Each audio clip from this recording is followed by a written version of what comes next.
우리 다 함께 주미 찬양 들으시겠습니다. 찬송가 268장 죄에서 자유를 얻게 함은 다 같이 찬양 들으시겠습니다.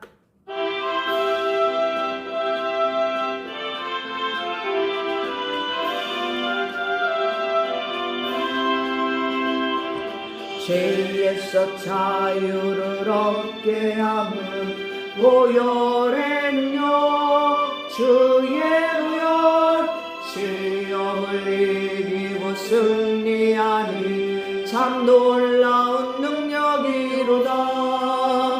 주의 보혈 능력이 또다.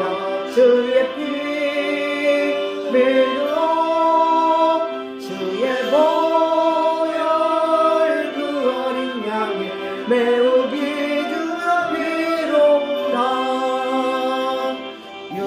육체의 정욕을 이기림은 보혈의 능력 주의 보혈 정결한 마음을 얻게 하니 참 놀라운 능력이로다. 주의 보혈 능력이 또다. 주의 피 믿어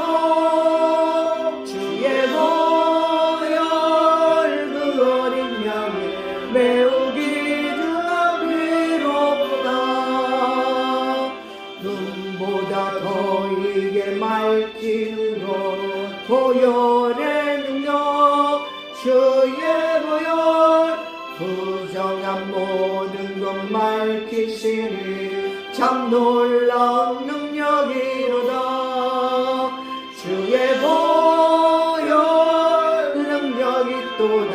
주의 피 믿어 주의 보혈 그 어린 양의 매우 귀중한 피로구나.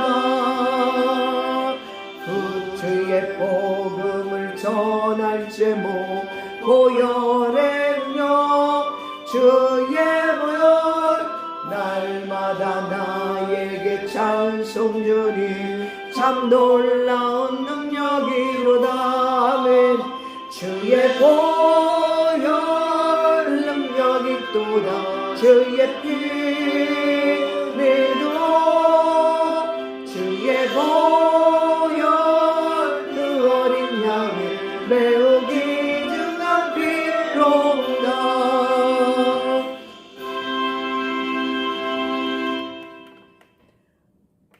다 같이 묵도하심으로 주일 예배 하나님 앞에 드리시겠습니다.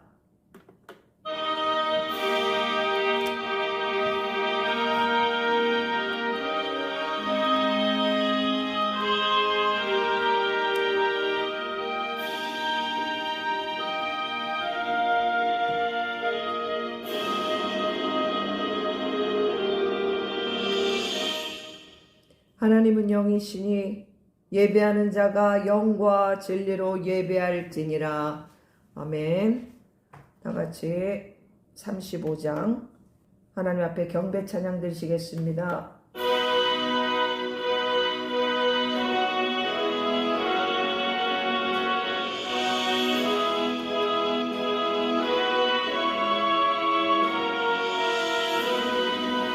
큰 영화로신 주 이곳에 오셔서 이 모인 자들로 주 백성 삼으사 그 중에 항상 계시고 그 중에 항상 계시고 그 영광 나타내소서. 이 백성 기도와 또 예물 드림이 양내와 같으니 곧 받으옵소서. 주 예수 크신 분 복음을 주 예수 크신 복음을 만 백성 듣게 하소서.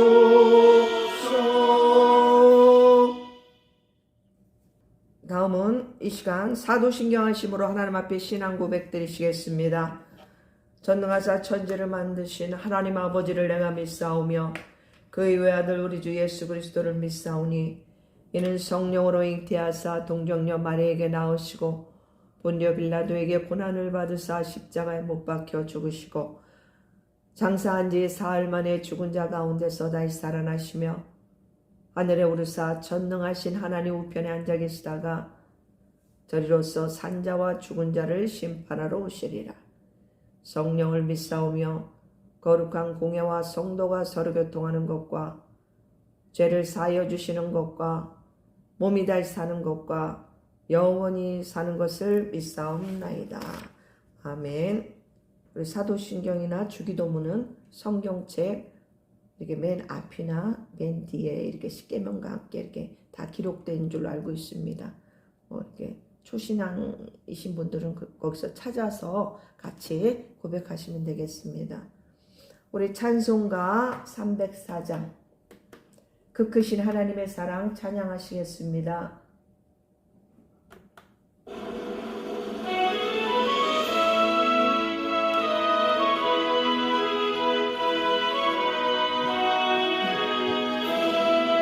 그 크신 하나님의 사랑 말로 다 용용 못하네.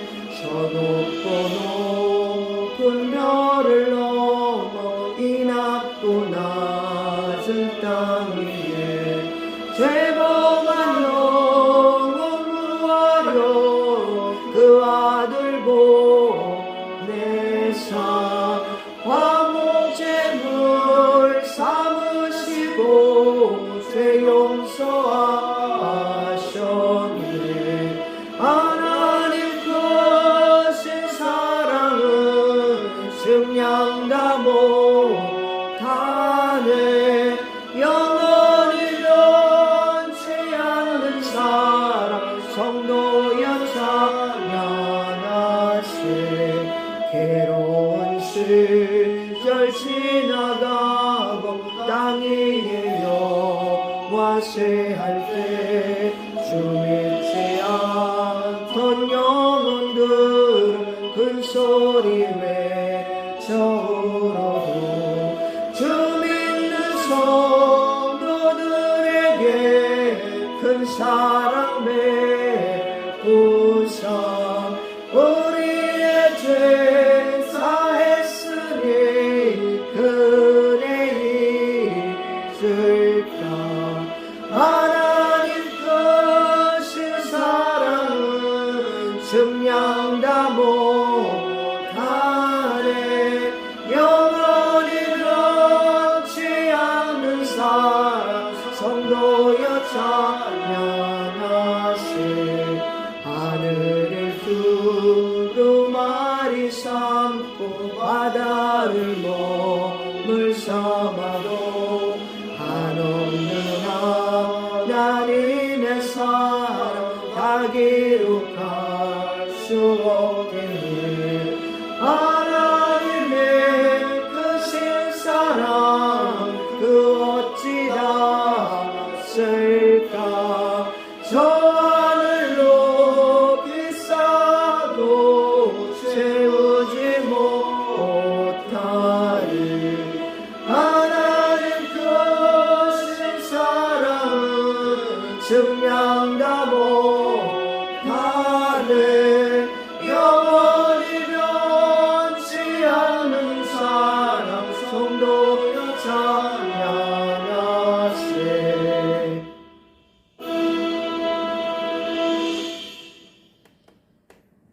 다 함께 기도하겠습니다. 예수님 사랑합니다. 오늘도 예배의 자리로 저희들을 인도하여 주시니 감사합니다. 이 예배를 통하여 영광 받아 주옵소서. 죄와 허물로 얼룩져 있는 저희를 주님 용서하여 주시기를 원합니다. 이 시간도 주님의 보혈의 능력으로 정결하게 하여 주옵소서. 예수님은 수고하고 무거운 짐들을 모두 나에게 맡기라고 하셨건만 우리 입술로는 맡긴다고 고백하면서 여전히 근심 걱정 염려하며 무거운 짐을 내려놓지 못하고 있습니다. 주여, 저희들을 불쌍히 여겨 주옵소서. 먼저 그의 나라와 그 의를 구하라고 말씀하신 예수님, 저희들은 그의 나라와 그 의를 구하기보다 다른 것을 먼저 구하고 있는 것은 아닌지 우리 한번 점검해 보게 하여 주옵소서. 나라의 일로 가슴 아픈 가운데 더 가슴 아픈 일이 있습니다. 그것은 교회가 갈라지고 있습니다. 악한 미혹의 영이 복음의 본질을 흐려놓고 있습니다. 진리의 복음을 분별하지 못하고 말씀을 좋아하는 것이 아니라 말씀을 쫓아가는 것이 아니라 사꾼을 쫓아가다가 멸망의 길로 가는 것을 모르고 진리를 모른 채 미혹되어 있는 성도들이 너무나도 많습니다. 주여 용서하여 주옵소서. 그들에게 회개의 영을 부어 주옵소서. 속히 진리의 눈을 뜨게 하여 주옵소서. 우리가 회개하고 주님의 처음 사랑을 회복하기를 원합니다. 다시금 초심을 회복하게 하셔서 주의 백성들이 하나님 보시기에 합당한 삶을 살아갈 수 있도록 인도하여 주옵소서. 또한 성령의 새바람이 불게 하여 주셔서 미스바 회개 운동이 일어나게 하여 주옵소서. 주의 백성들에게는 회개하는 것만이 살 길인 줄로 믿습니다. 이런 가운데 특별히 우리 예수사랑교회가 주님의 그 말씀을 선포하며 주의 신부들을 깨우게 하시니 감사합니다. 부족하고 허물 많은 이 종을 통하여 성령의 권능으로 진리가 선포되고 죽어가는 영혼들이 살아나는 역사가 나타나게 하여 주옵소서. 그리하여 주님의 뜻을 이루어 주옵소서. 이 시간도 마음을 다하여 드려지는 예배 되기를 원하오며 예수님 이름으로 기도합니다. 아멘.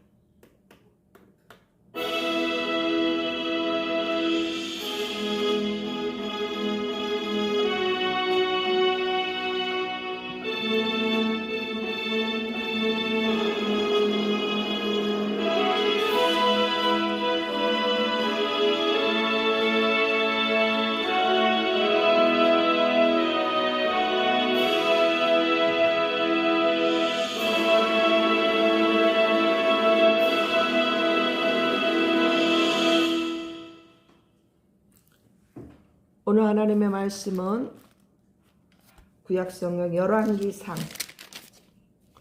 성경에는 왕이라고 되어 있죠. 왕. 네.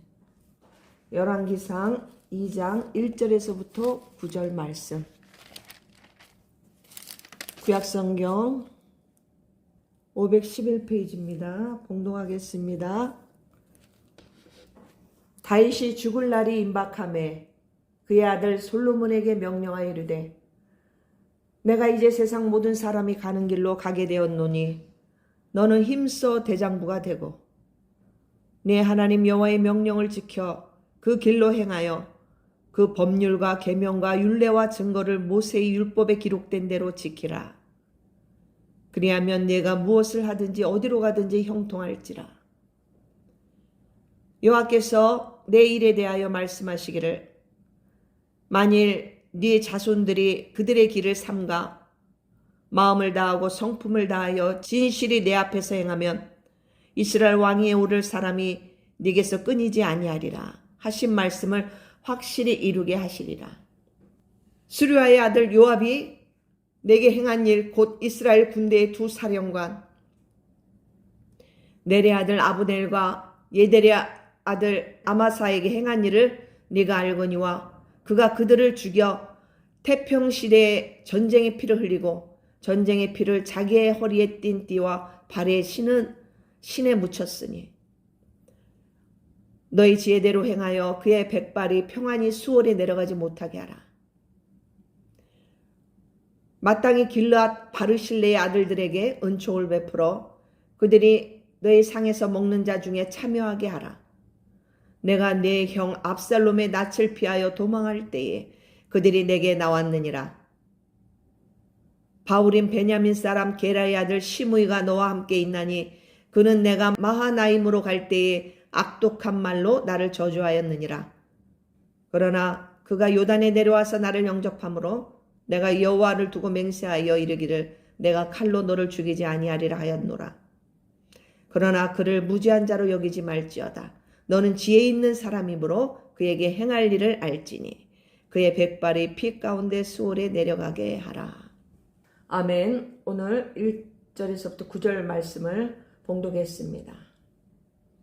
오늘 말씀의 제목을 은혜를 아는 자와 배은망덕한 자에 대한 제목으로 말씀을 전하도록 하겠습니다. 사람은 두 종류로 나뉩니다. 은혜를 기억하는 사람, 한마디로 은혜를 아는 자, 그리고 은혜를 잊어버리는 사람, 일명 배은망덕한 자로 나눌 수가 있습니다. 여러분 그 미국의 핸섬 가이 중에 한 명의 조지 클루니라고 그런 배우가 있습니다. 유명해서 많은 사람들이 알 거예요. 근데 저는 팬은 아닙니다. 팬은 아니고 제가 좋아하는 배우도 아니고 제가 좋아하는 스타일도 아니에요. 너무 저는 너무 이렇게 조각 같은 미남은 별로 호감이 안 가더라고요. 그냥 매력 있는 사람, 그런 사람이 좋더라고요. 제가 또 잠깐 취향을 말씀드렸는데, 그런데 이 배우가 스타덤에 오르고 이제 부와 명성을 쌓잖아요. 그런데 2013년도에 이 조지 클루니가 자신이 배우가 되기 전에 그 우정을 나눴던 그 친구들 14명을 집으로 초대합니다. 친구들은 이제 다 같이 모이는 자리라 되게 흥분도 되고 들떠 있었죠. 이제 한두 명씩 모이기 시작하는데 거실에 정체불명의 검은 가방이 14개가 있는 거예요. 14명을 초대했는데 14개가 있는 거예요. 그런데 그 안에 뭐가 있었냐? 우리 좋아하는 돈 100만 달러씩 이렇게 들어있던 거예요. 그러니까 우리나라 돈으로 말하자면 한 13억 정도 그런 현금이 들어있었고, 그래 얼마나 다들 오마이갓 했죠. 오마이갓. 다들 깜놀했는데 왜 조지 클루니가 이렇게 했을까요? 이것은 이 조지 클루니가 자신이 어려울 때 이들 친구들 집에 소파에서 자기도 하고, 잘 곳이 없을 때, 또 배가 고플 때는 이들이 준 돈으로 배도 채우고, 또 필요한 것도 그때그때마다 또 친구들이 도와줬나 봐요. 그래서 겨우 먹고 살았던 거예요. 이제 유명세가 뜨기 전에죠. 그러니까. 근데 그때를 잊지 않고 가장 힘들었을 때 도와준 그 친구들에게 은혜를 갚고자 돈가방을 챙겨준 거예요. 세금까지 미리 다 계산해 버렸더라고. 친구들이 낼 세금까지. 그 당시 공항에서 일하던 그 친구는 눈물을 터뜨리고 말았어. 너무 감격해서. 근데 이런 걸 보면서 진정한 성공은 혼자 누리는 것이 아니다. 함께 누리는 것이다. 이런 것들을 증명해주고 있는 하나의 좋은 실화죠. 복이죠. 이 의리의 사나이 조지 클루니는 은혜를 아는 자였어요. 자, 오늘 본문 한번 봅시다. 이 본문 안의 내용은 이스라엘 왕으로서 참으로 파란만장한 삶을 살았던 다윗이 이제 인생의 마지막 시간이 다가와서 아들 솔로몬에게 유언을 남기는 장면입니다. 1절에서부터 9절까지 유언을 남기게 되는데요. 이것을 간단히 요약하자면은 너는 힘써 대장부가 되라. 솔로몬에게 말해요. 너는 하나님 말씀에 순종하고 살면서 네가 무엇을 하든지, 그러니까 네가 하나님 말씀을 따라 네가 순종해 나가며 살면 네가 무엇을 하든지 어디로 가든지 형통할 것이라고 말씀해주고 있는 거예요.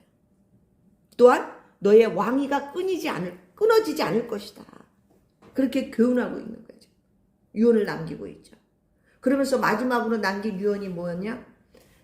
요압에 대해서, 수르야의 아들 요압에 대해서, 또 바르실레에 대해서, 또한 시므이에 대해서 유언을 남기고 눈을 감습니다. 여러분이 열왕기상 2장을 읽어보시면은 다윗이 참 위대한 인물임을 느낄 수가 있더라고요. 어떤 면에서 되게 철저하기도 하고요. 그 자녀를 위해서. 그래서 솔로몬이 자신의 왕위를 이제 이어받으면서 이제 왕위에 오르면은 무엇부터 해야 될지를 지금 알려주고 있는 거예요. 요압과 시므이에 대해서. 지금 바르실레는 좀 제가 뒤에 하겠습니다. 왜냐하면은 제가 오늘 제목이 그랬잖아요. 은혜를 아는 자와 배은망덕한 자. 그래서 먼저 배은망덕한 자들에 대해서 제가 말씀을 드리려고 요압과 시므이를 같이 묶었어요. 자, 들어보세요. 근데 다윗이 솔로몬에게 그 유언을 해줄 때 뭐 이렇게 막 죽여버려라, 뭐 처치해라, 뭐 이런 얘기를 안 쓰고 너의 지혜대로 행하라고 지시를 합니다. 잘 보세요. 내 지혜대로 행하고, 또 9절에 보면 너는 지혜 있는 사람이므로, 이렇게 요압과 시므이를 너의 지혜로 이들의 문제를 해결하라는 거예요. 한마디로 제거하라는 거죠. 왜? 이들이 은혜를 아는 자가 아니었기 때문에 그래요. 배은망덕한 자였기 때문에 그렇습니다.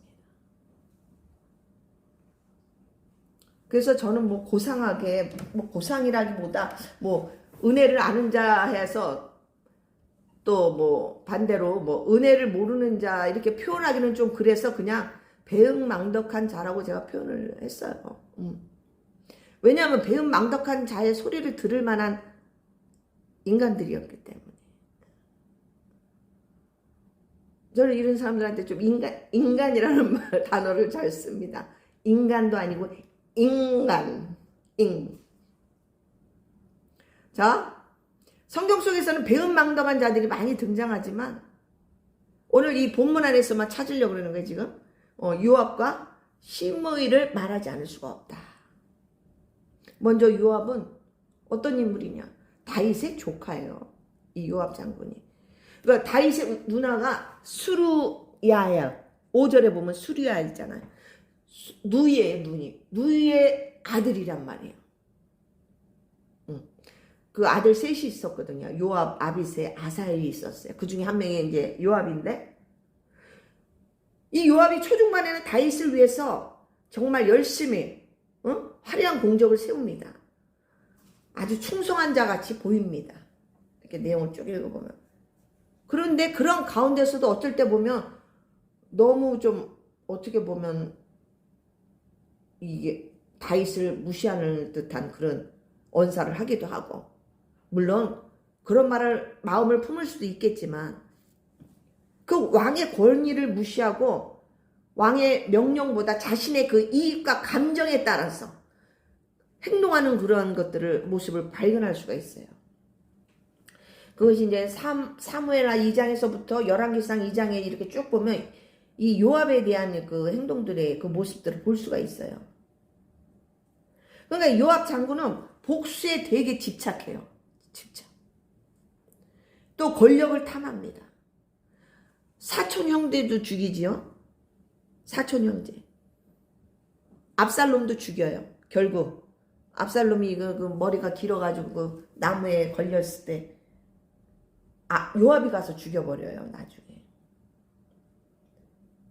왜냐하면 다윗이 절대 내 아들 압살롬을 좀 잡더라도 잘 좀 대해달라고 부탁을 그렇게 했어요. 왜냐하면 자기 아들이니까. 아무리 폐역한 아들이라도 자기 핏줄 자기 아들이니까 너무 마음이 안쓰럽겠죠. 아버지의 마음이니까. 그러니까 좀 잡더라도 잘 좀 대해달라고 했는데 왕의 말도 무시해버립니다. 다른 군사가 다윗의 말을 들은 군사는 안 죽이려고 그랬는데 요압이 가가지고 그냥 죽여버리는 거예요. 응? 이와 같이 아주 냉혈하다 그럴까? 이런 모습을 볼 수가 있어요. 그러니까 이 요압이 그러한 인물이었고 또 후반에는 결국 다윗을 배반하고 말아요. 그 내용이 뭐냐면은 이제 다윗이 이제 솔로몬에게 왕위를 물려주려고 처음부터 계획했잖아요. 그런데 열왕기상 1장 5절에 보면은 이제 압살롬이 죽고 그 동생이 아도니아라고 있어요. 아도니아. 이 아도니아가 이제 다윗이 이제 늙어서 이제 기력이 쇠하니까 이제 자기가 왕이 되고 싶었던 거예요. 그러면서 내가 스스로 내가 왕이 되겠다고 하면서 병과 기병을 막 준비하면서 이제 왕이 되려고 이제 그런 행동을 보이려고 하는데 이때 누가 합류하냐면은 아도니아랑 요압이랑 그 제사장 아비아달이 손을 잡습니다. 이 시대에는 항상 제사장이 껴요. 지금 다윗에게는 누가 있어요? 사독이 있었죠. 응? 근데 이와 같이 이렇게 손을 잡고 반역을 모의하게 됩니다. 반역을 꾀한단 말이에요. 그러니 다윗은 솔로몬을 위해서라도 요압이 아주 위험인물이라는 것을 알고 있었죠. 그래서 2장 6절에 너의 지혜대로 행하여 그의 백발이 평안히 수울에 내려가지 못하게 하라. 응? 이렇게 유언을 남기는 거예요. 한마디로 제거하라는 거죠. 그러니까 다윗은 요압이 위험하다는 것은 간파했어요. 간파 미리.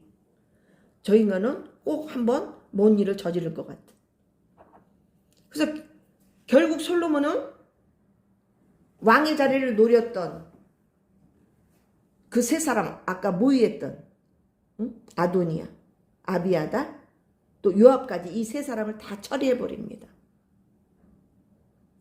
아도니아를 먼저 처리하고 아비아달도 제사장직을 박탈해서 쫓아내고 또 그랬다는 이 소식을 들은 이 요압이 자기 차례가 왔다는 것을 직감하고 어떻게 하냐면은 2장 28절에 보면 그 소문이 요압에게 들리며 그가 여호와의 장막으로 도망하여 제단의 뿔을 잡으니 이는 그가 다윗을 떠나 압살롬을 따르지 아니하였으나 아도니아를 따랐습니다. 그러니까 원래는 솔로몬의 편에 서야 되는데 아도니아, 압살롬의 동생 그 아도니아를 따랐단 말이에요. 그러니까 배반한 거죠. 배신을 한 거예요. 여러분 성소의 제단의 그 번제단의 뿔을 잡았다는 것은 이제 마지막에 말하자면 도피성 같은 거예요. 거기 가면 그래도 뭐 어떻게든 확 죽이지는 않을 거라는 그런 생각을 하고 거기를 잡고 있었던 거예요. 응? 그러니까 죽음의 위기 속에서 하나님의 자비를 구하는 거죠. 응? 용서를 구하는 행위가 그 제단 뿔을 잡는 거였어요. 그런데 어떻게 해요? 결국 솔로몬은 그래도 보나야라는 그 부하를 시켜서 결국 끌어내려서 죽여버립니다. 근데 왜 그 죽일 수밖에 없냐면 말씀을 어긴 것이 아니에요. 사실은 그 출애굽기 21장 14절에 보면 그가 실수로 사람을 죽인 것이 아니라 고의적인 살인을 저질렀기 때문에 아무리 번제단의 뿔을 잡았다 할지라도 잡아내려서 죽이라고 말씀하고 있어요. 그러니까 솔로몬은 당연히 그렇게 한 것입니다. 왜냐하면 다윗이 말했던 것처럼 아브넬의 아들 넬의 아들 아브넬을 죽였잖아요. 아브넬이 항복을 하고 다윗의 편에 이제 합류를 했었는데 그냥 죽여버렸어요. 왜냐하면 자기 권력에 뭔가 해가 될 것 같으니까.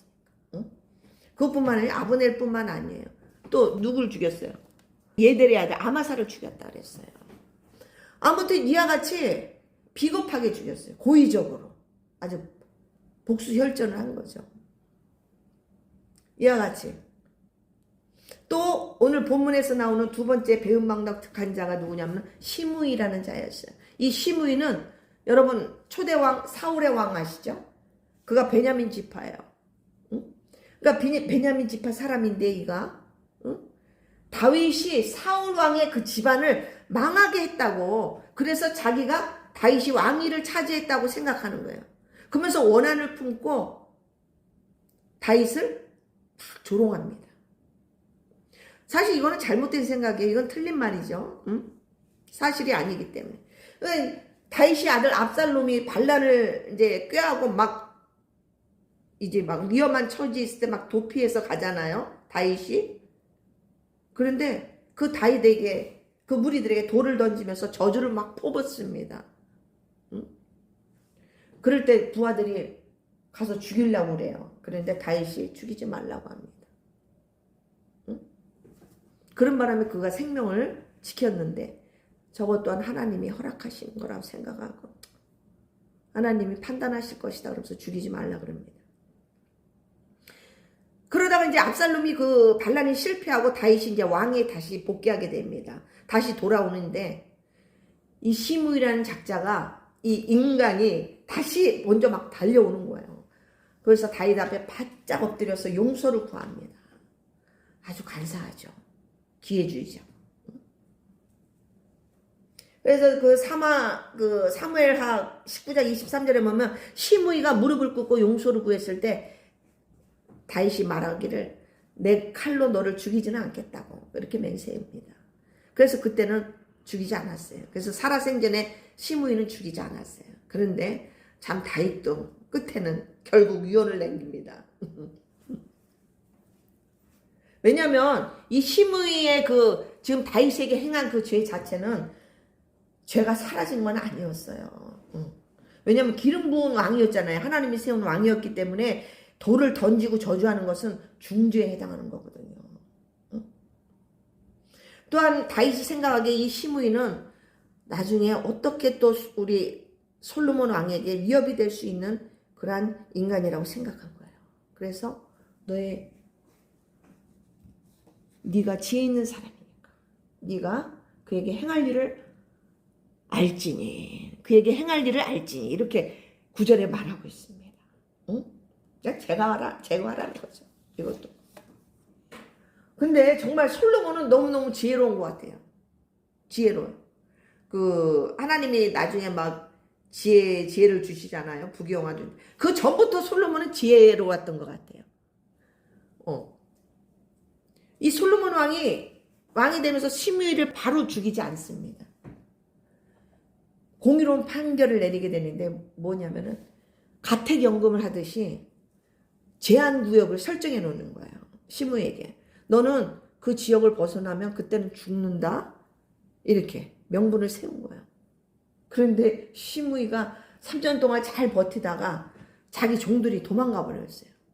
그럼 도망가게 그냥 내비뒀으면 되는데 그 종들을 잡으려고 그 지역을 벗어나는 바람에 결국 죽임을 당하고 말입니다. 그러니까 이와 같이 다윗은 아들 솔로몬에게 요압이나 시므이에 대해서는 너희 지혜대로 행하라. 제가 요압과 시므이에 대해서 배은망덕한 두 인간에 대해서 말씀을 드렸습니다. 근데 빼놓을 수 없는 한 사람이 더 있어요. 이거는 내가 여러분에게 하고 넘어가야 되겠더라고. 가장 다윗의 마음에 대못을 박은 자가 있습니다. 응? 배은망덕한. 그게 누구냐면 바로 아히도벨이었어요. 제가 얼마 전에 한번 아히도벨에 대해서 한번 설교한 적도 있을 것 같은데, 이 아히도벨은 다윗의 최고의 참모였어요. 가장 가까운 측근이었단 말이에요. 또 친구였어요. 응? 사무엘하 16장 23절에 보면은 아히도벨의 계략은 하나님께 물어서 받은 말씀과 같다고 여겨질 정도로 엄청난 기략가였다는 거예요. 무사꾼, 계략가였단 말이에요. 전략을 너무 잘 짠다는 말이에요.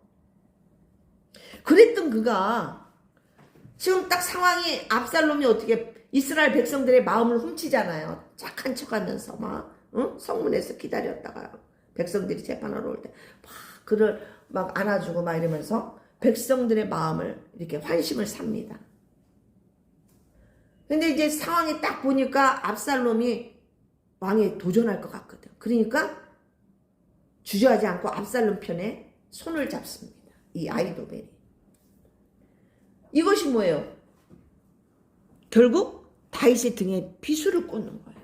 한마디로 배신을 한 거예요. 그러니까 이와 같이 다윗이 위기에 몰리자 그냥 그를 가차없이 버리고 반역자 압살롬과 한패가 돼버린 거예요. 고무신을 거꾸로 신어버렸어. 오히려 이 어려울 때 더군다나 남도 아니고 그 아들이 이렇게 세상에 애비한테 반역하는데 도와주질 못하고 오히려 압살롬을 잘 설득하고 마음을 고쳐먹도록 해줘야 될 그런 판국에 압살롬과 이 작당을 한다는 게 이게 얼마나 다윗이 생각할 때는 엄청난 치명적인 상처예요. 그래서 한 군데만 말씀드리면 그 시편 55편에 보면은 나를 책망하는 자는 원수가 아니라 나의 동료, 나의 친구라고 한탄하는 그 내용이 시편 55편에 나와요. 이게 아히도벨을 가리키는 말이거든요. 저는 뭐 개인적으로 이 아히도벨이라는 그 인물을 생각할 때 너무 악하다고 생각해요. 악하고 잔인하다고 생각합니다. 그게 왜 그러냐면 첫 번째 이유가 뭐냐면은 그 사무엘하 16장에 이렇게 보시면은 이 아히도벨이 압살롬에게 뭐를 지시하냐면은 다윗의 후궁들 있잖아요. 후궁들하고 말하자면 이제 우리나라 조선시대에 이르면 첩 같은 후궁들. 그런 후궁들에게 백성들이 보는 앞에서 대낮에 동침하라고 그렇게 하라고 시킵니다. 응? 그런 전략을 짜는 거예요. 압살롬에게. 그런데 그 말을 하는 이 아히도벨이나 그 말을 따라하는 놈이나 압살롬이나 뭐 둘 다 그냥 똑같죠. 그렇게 시킨다 해서 아버지의 그 여자들을 범하는 놈 얼마나 이게 폐륜적인 행동입니까? 그러니까 완전 이런 것을 알려준다는 것은 지략을 짠다는 것은 다윗에게 그 부자지간의 그 관계를 완전히 끊어버리게 한 아주 잔인한 그런 계략이죠. 아주 못됐죠. 한마디로. 또 한 가지는 뭐냐면은 왜 제가 너무 악하고 잔인하다는 생각을 했냐면 그 사무엘하 17장에 보면은 1절에서 4절을 보면은 오늘 밤에 내가 군사 12,000명을 데리고 가서 저 지쳐있는 다윗만 죽이고 나머지는 항복시키겠다. 이런 말을 합니다. 압살롬에게. 응? 아버지를 죽이려는 압살롬이랑 그 아들도 그렇고 또 자기에게 12,000명을 자기가 군사를 데리고 가서 지쳐있는 다윗만 죽이고 이런다. 자기 친구고 자기 왕이었잖아요. 근데 그를 죽이겠다. 이게 얼마나 이게 악한 인간입니까? 이건 배은망덕도 유분수지. 응? 뭐 이런 인간이 다 있나 싶더라고요. 이건 제 개인적인 생각입니다. 응? 어떻게 이럴 수 있지? 그런데 진짜 요즘 시대에도 정치한답시고 권력 좀 잡아보겠다고 그 쓰레기 같은 인간들이 너무너무 많더라고요. 제가 보니까. 요압이나 아도니아나 아히도벨이나 압살롬도 마찬가지고. 참. 그런데 결국 아히도벨은 토사구팽당합니다. 자기의 계략이 무산돼요. 왜냐면은 압살롬이 다윗을 죽이려는 모의를 하다가 제 아버지를 죽이려는 모의를 하다가 이 아히도벨의 그 계략 대신 후세 다윗이 심겨놓은 그 후세의 계략을 채택하게 돼요. 그래서 이 아히도벨은 자기 계획이 무산되는 것을 알고 고향으로 내려가서 스스로 목을 맵니다. 자살해버려요. 응? 그도 결국 자살해버린단 말이에요. 응? 보면은 다 가룟 유다도 그러고 보면 참. 응? 근데 여러분 아주 중요한 구절이 나옵니다. 이걸 꼭 보셔야 돼요. 사무엘하 17장 14절.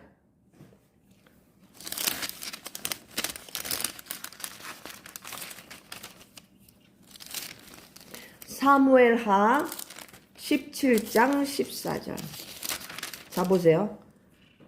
492페이지입니다. 압살롬과 온 이스라엘 사람들이 이르되 아렉 사람 후세의 계략은 아히도벨의 계략보다 낫다 하니 이는 여호와께서 압살롬에게 화를 내리려 하사 아히도벨의 좋은 계략을 물리치라고 명령하셨음이니라.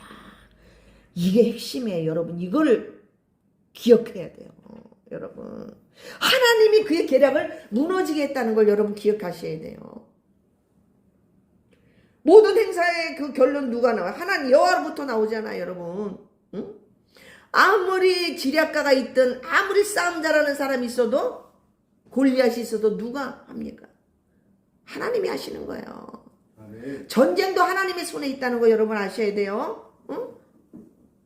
모든 우주 만물을 창조하신 하나님께서 모든 우리 이 인류의 모든 사람들의 그 인간을 섭리하신다는 것을 우리는 꼭 기억하셔야 돼요, 여러분.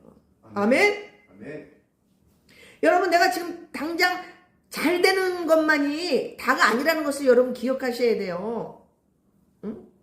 아히도벨이 왜 저렇게까지 다윗에게 했을까?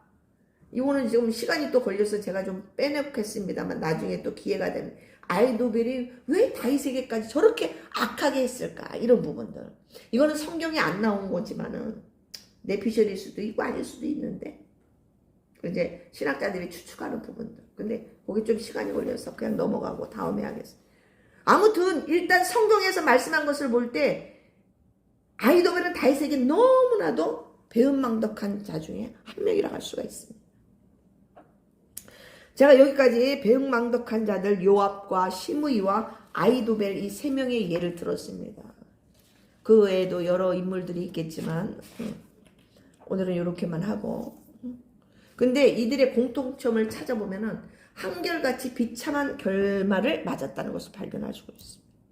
요압도 결국은 죽죠. 제단불을 아무리 붙잡아도 분야의 손에 죽잖아요. 안 잡아내리려 얼마나 발버둥쳤겠어. 그래도 죽었어요. 시므이도 그 종을 쫓아가다가 도망간 종 쫓아가다가 결국 죽임을 당한. 아히도벨은 스스로 목을 메고. 그러니까 그들의 결말이 참 비참하다는 걸 우리가 볼 수가 있습니다.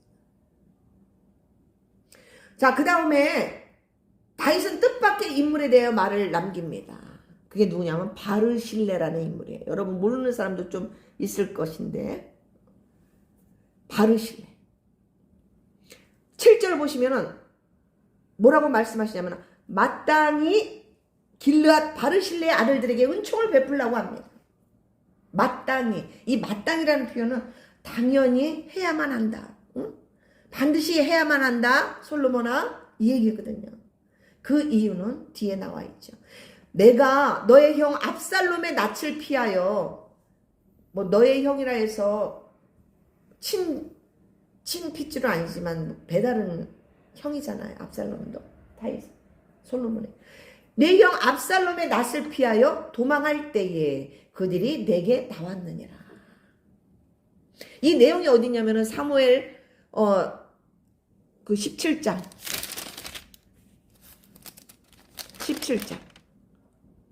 27절 28절에 나와 있습니다.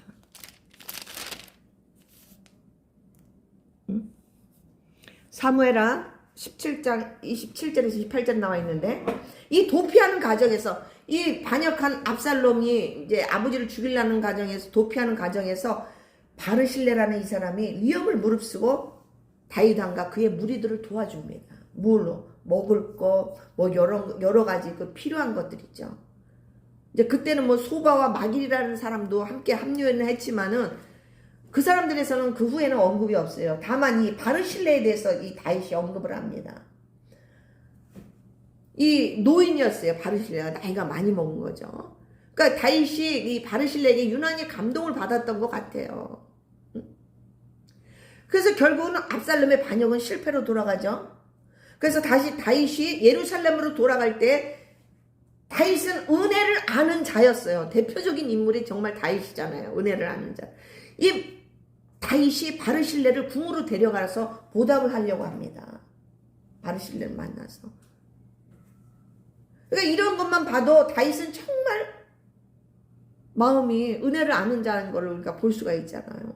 감동이죠. 근데 이 바르실레라는 사람이 옳수구나, 너무 감사합니다 이러지 않습니다.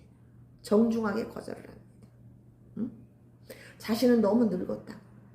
그게 이제 사무엘하 19장에 나오는데 여러분 한번 읽어보세요. 시간 나. 사무엘하 19장에 나와 있습니다. 그것을 거절합니다. 그러니까 이거를 거절하는 이 자체도 이 사람의 성품을 볼 수가 있어요. 얼마나 겸손한 사람인지를 알 수가 있어요. 뭐라고 말하냐면 자신은 고향으로 돌아가겠다는 거예요. 부모의 묘 곁에서 자기의 마지막 인생을 마감하겠다는 거예요. 그러면서 마지막으로 김함이라는 자를, 그 사람을 자기 대신해서 은혜를 좀 베풀어 달라고 부탁을 합니다. 근데 그 김함이 누구냐면 바르실레 아들로 알려져 있어요. 응? 그러니까 자기 아들에게 은혜를 베풀어 달라, 그렇게 부탁을 하죠. 그래서 다윗이 그 청을 들어줍니다. 청을 들어주고, 이와 같이 다윗은 죽기 일보 직전에도 얼마나 그 바르실레에 대한 그 일이 고맙고 감사했으면 이렇게 유언으로 남기냐는 거예요. 응? 은혜를 베풀었고 다윗은 은혜를 알았고, 할렐루야. 네. 이 바르실레 이 노인은 계산하지 않았어요. 내가 요걸 해주면 넌 요렇게 해주겠지, 이런 생각이 아니에요. 눈치 보지 않았어요. 이게 지금 이 상황이 되게 위험한 일인 줄 알면서도 다윗과 다윗 무리들에게 먹을 것과 침상과 필요한 모든 것을 공급해 줬다는 거예요. 그래서 다윗이 기억한 것은 돈도 권력도 아니고 자신을 도와준 그 한 사람, 응? 그게 은혜였다는 거예요. 응? 근데 또 오늘 본문에는 아니지만 또 한 사람을 제가 짚고 넘어가야 될 것 같아요. 그게 또 한 사람이 누구냐면은 다윗이 가장 이렇게 고맙게 생각할 수 있는 그 사람이 혹시 누군지 아세요, 여러분? 이 바르실레 말고 다윗의 친구였던 요나단이죠.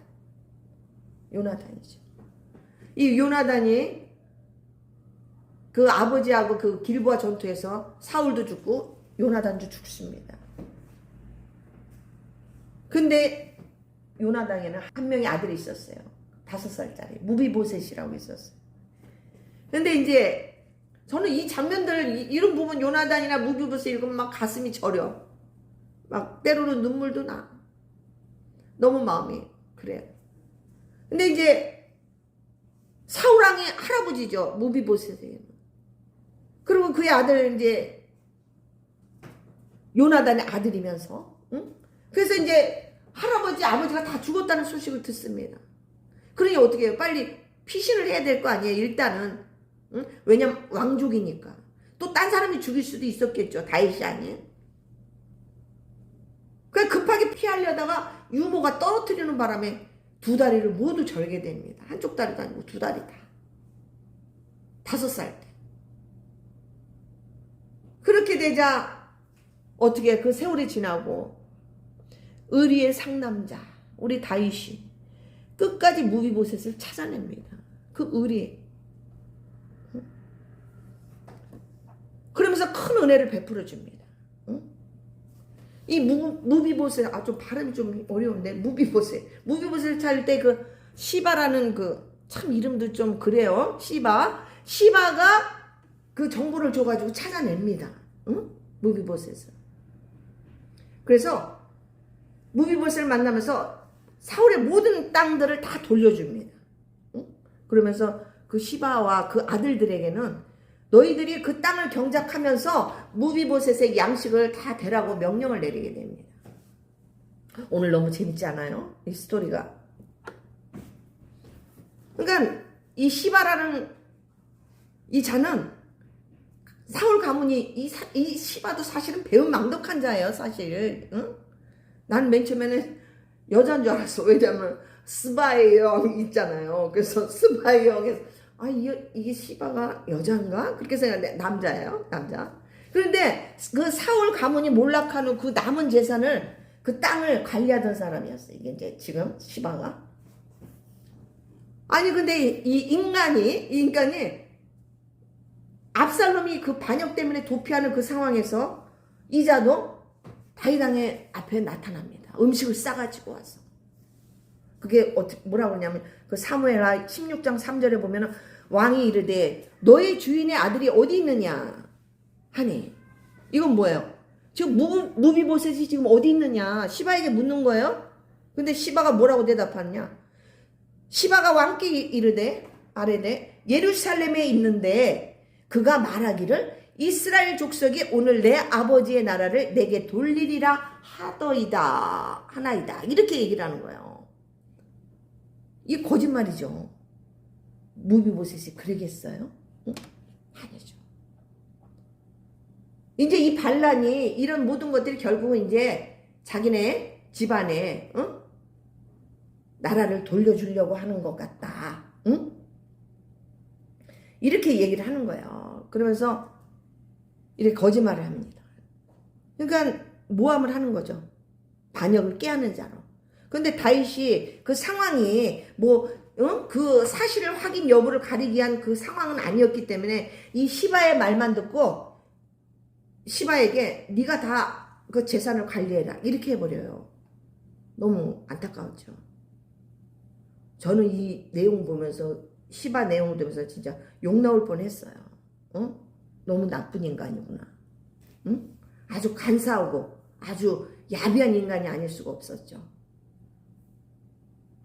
자 넘어가서 여하튼 이 다윗이 압살롬 반역을 진압하고 다시 예루살렘으로 귀환할 때 무비보셋을 만납니다. 무비보셋이 마중을 나와요. 소식을 듣고. 그러면서 그 장면이 어디냐면 사무엘하 19장 24절에 나옵니다.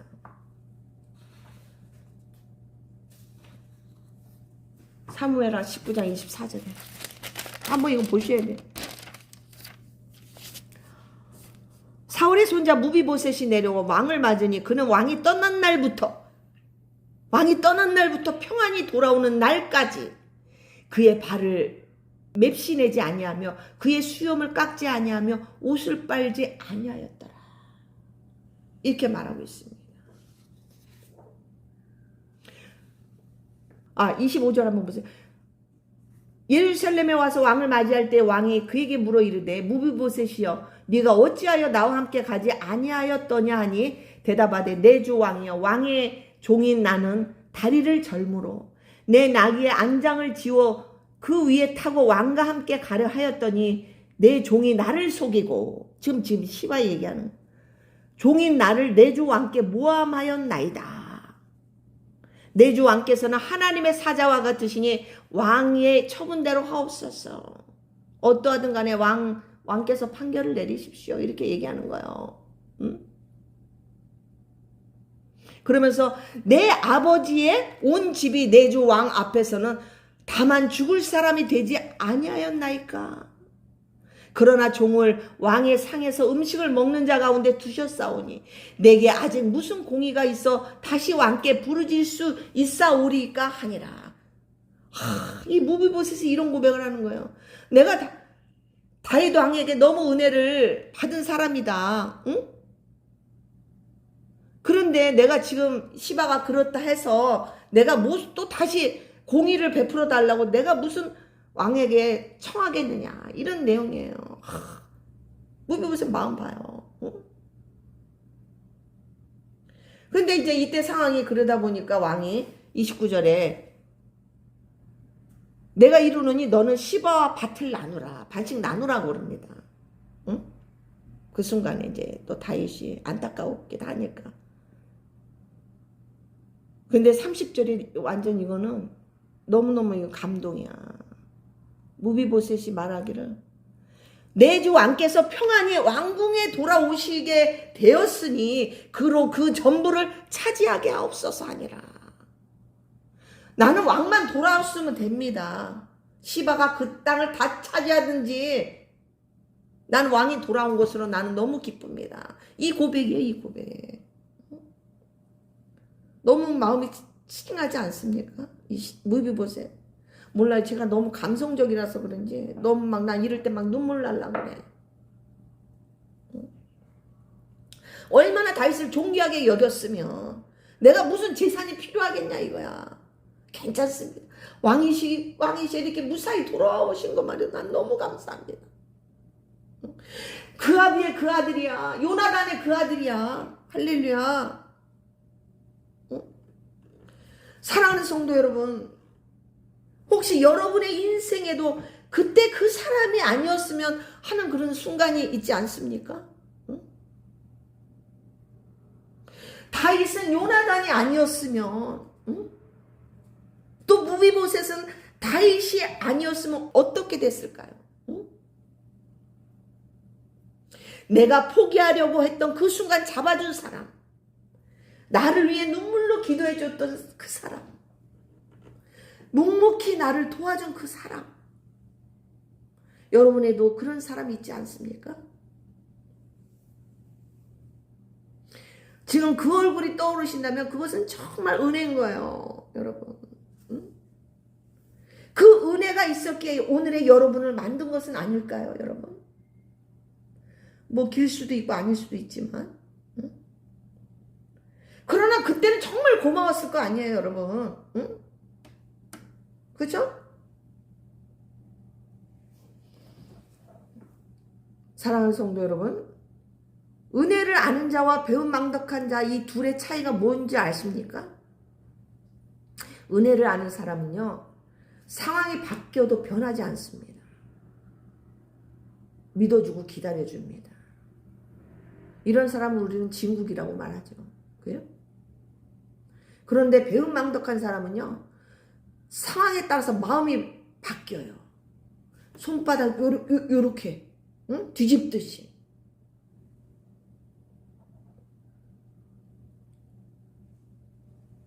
여러분, 오늘 우리는 하나님 앞에 어떤 사람입니까? 하나님 앞에. 여러분이 병들었을 때, 고통 속에 있을 때, 눈물로 콧물 눈물 짜면서 기도할 때, 그때는 너무너무 간절했잖아요. 그죠? 주여 제발 살려주세요. 제발 저를 살려주세요. 그랬을 거 아니에요. 응? 이번만 살려주신다면 제가 평생 감사하며 주님의 은혜에 감사하며 살겠습니다. 그렇게 눈물로 고백합니다. 그러나 여러분, 문제가 해결되고 조금 살만해지고 등 따시고 배부르면 그 눈물의 기도는 어디론가 사라져버렸어요.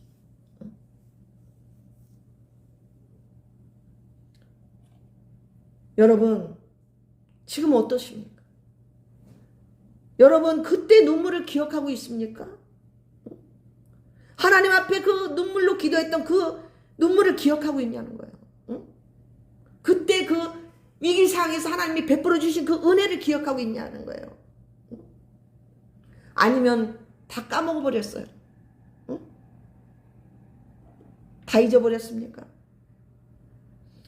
여러분, 우리는 하나님께 너무나도 그 크신 사랑과 은혜를 받은 사람들입니다. 아멘.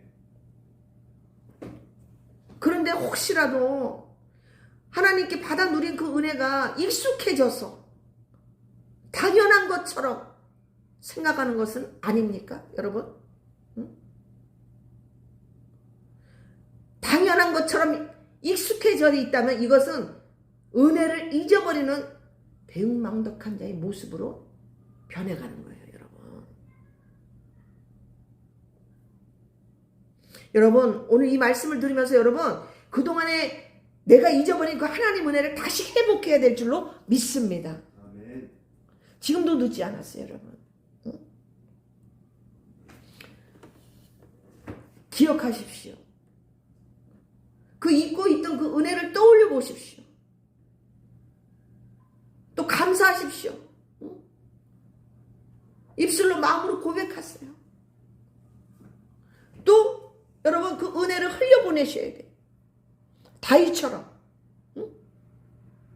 그 은혜를 이어가시기를 축원합니다. 여러분, 세상에서 성공보다 더 가장 중요한 게 뭐냐면 하나님 은혜를 아는 거예요. 하나님 은혜. 아멘. 오늘 찬송도 했잖아요. 그 끝인 하나님의 사랑. 말로 다 형용 못하네. 셀 수가 없어. 그 하나님의 은혜를 아는 것이 무엇보다도 중요하다. 우리가 인생에 살면서. 또 그 누군가, 응? 그 누군가의 은혜도 우리가 기억해야 될 줄로 압니다. 근데 여러분, 사실 그 누군가 또한 도움을 준 그 누군가 또한 하나님의 은혜라는 것을 여러분 기억하셔야 돼요. 본질은, 원칙은 하나님의 은혜이기 때문에 그 사람을 붙여서 도와주신 거예요. 늦은 비와 이른 비를 내려주시는 게, 그게 그때마다 사람이나 어떤 것들을 붙여주시나 하잖아요. 공급하시잖아요. 그게 하나님의 은혜라는 거예요, 결국은. 아멘. 이거 잊어버리면 안 돼요. 이거 잊어버리면 배은망덕한 거야. 응? 왜? 이 모든 만물이, 우리 사람 뭐 이런 것들 다 하나님 섭리 안에 있기 때문에 그래요. 우리 머리칼까지 세심받았다 그랬잖아요. 응? 여러분, 아까 제가 앞서 말씀드렸듯이 아이도벨의 그 계략이 실패하고 후세 계략을 택하게 하신 것도 누구다? 하나님이라고 그랬잖아요. 응? 17장 14절에 하나님이 압살롬의 반역을 실패하게 하셨다는 거예요. 그러니까 그 계략과 아이도벨의 그 계략을 완전히 무력화시켜버리고 다윗이 심어놓은 후세의 계략을 따르게 되죠. 그래서 반역이 실패된 거예요. 여러분, 우리가 지금까지 지내온 것들을 생각해 보십시오. 내가 잘나서 여기까지 왔습니까? 아니죠. 모든 것이 하나님의 은혜입니다. 우리 오늘 이 예배 이 말씀을 듣고 나서 조용히 여러분 눈을 감고 한번 내가 잊고 있었던 그 은혜가 무엇인가 한번 떠올려 보시기를 바랍니다. 그 은혜가 떠올랐다면 여러분 고백하세요. 하나님, 제가 그 은혜를 잊고 살았었습니다. 주여, 불쌍히 여겨 주옵소서. 여러분 기도하시기를 축원합니다. 응? 여러분, 이런 기도를 하는 사람은, 은혜를 기억하는 사람은 무너지지 않습니다. 은혜를 기억하는 순간 우리는 다시 살아날 줄로 믿습니다. 아멘. 아멘. 할렐루야. 기도하겠습니다. 긍휼이 많으신 우리 하나님 아버지, 저희는 받은 은혜를 너무 쉽게 잊고 살아왔습니다. 이것이 오늘 말씀처럼 배은망덕한 자의 모습임을 깨달았습니다. 주여, 용서하여 주옵소서. 다윗처럼 끝까지 기억하게 하시고 그 은혜를 흘려보내는 삶을 살아가게 하여 주옵소서. 특별히 십자가의 은혜와 사랑을 다시 붙들게 하여 주옵소서. 감사를 드리며 살아계신 예수님 이름으로 기도합니다. 아멘. 이 시간은 보온 찬송 301자 찬양 들으시겠습니다. 지금까지 지내온 것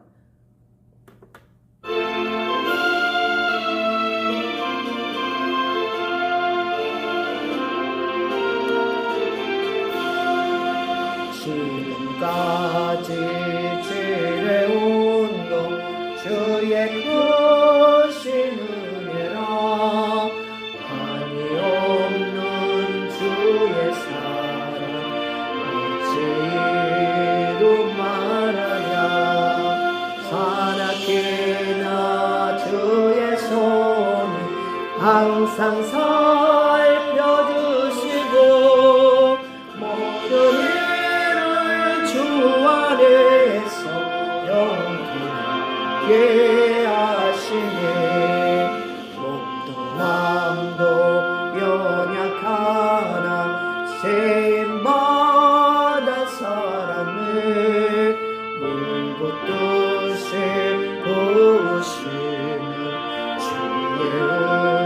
내 조카가 사람 없는 거리에나 험한 산길에 맬 때 주의 손을 굳게 잡고 찬송하며 가리다. 주님 다시 배울 날이 날로 다가와 무거운 짐 주께 맡겨 벗을 날도 멀다네. 나를 위해 예비하신 고향집에 돌아가 아버지의 품 안에서 영원토록 살리라.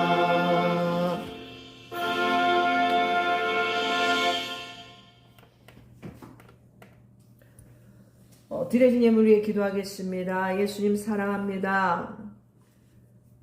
저희들에게 하나님 앞에 드릴 수 있는 믿음과 또한 하나님 그 물질을 주심에 감사를 드립니다. 주님, 우리가 주님 앞에 드릴 때 자원하는 마음으로 기뻐하는 마음으로 드리게 하여 주옵소서. 또한 이 물질이 주님 보시기에 정직하게 아름답게 쓰임받게 하여 주옵소서. 오직 모든 것 주님께 영광 돌리게 원하고 살아계신 예수님 이름으로 축복하며 기도 올렸사옵나이다. 아멘.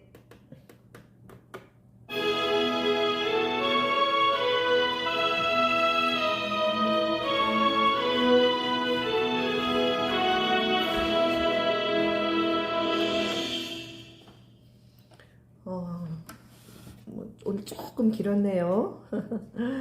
여러분, 제일 먼저 내 기도만 하는 것이 아니라 나라 민족을 위해서 기도하십시오. 또 너무 때도 악하고 정말 너무 안타까운 일들이 너무나도 많습니다. 우리나라가 대한민국이 민주주의 국가로 바로 설 수 있도록 여러분 기도해 주시기를 바랍니다.